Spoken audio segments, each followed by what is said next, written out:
Hello everyone and welcome. In this video we're going to be changing the differential oil in my Honda S2000. However, the process of changing the fluid will be similar to many different makes and models and is generally quite easy to do.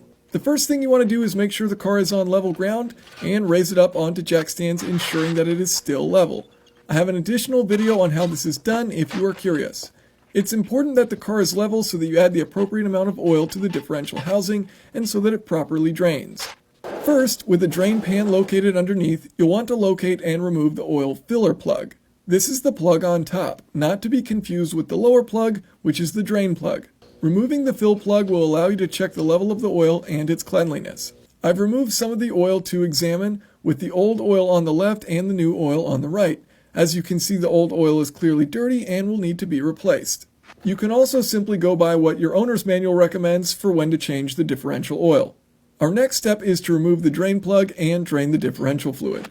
With the fluid drained, reinstall the drain plug, making sure to use a new washer, and use a torque wrench to tighten the bolt to 33 pound-feet. Be careful not to over-tighten, as you could damage the housing threads. Next, we'll begin refilling the differential fluid.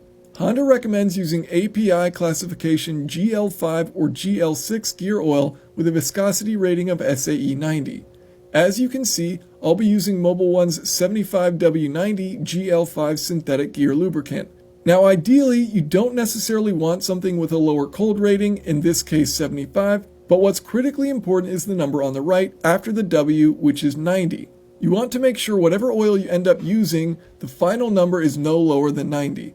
This 90 is the viscosity rating of the oil at operating temperature, so even though this oil is rated 75W90, it will act exactly like an SAE 90 oil once the differential is at operating temperature. The only difference is it will be somewhat thinner than a straight grade SAE 90 oil at lower temperatures, but you shouldn't be driving your car hard until it's warmed up regardless. To add oil, I'm using a fluid pump that fits directly on top of quart-sized bottles, so I can use it right off the diff oil bottle. I'll include a link to this pump in the video description. Pump in the differential fluid into the filler port until you have some of the oil start to spill out.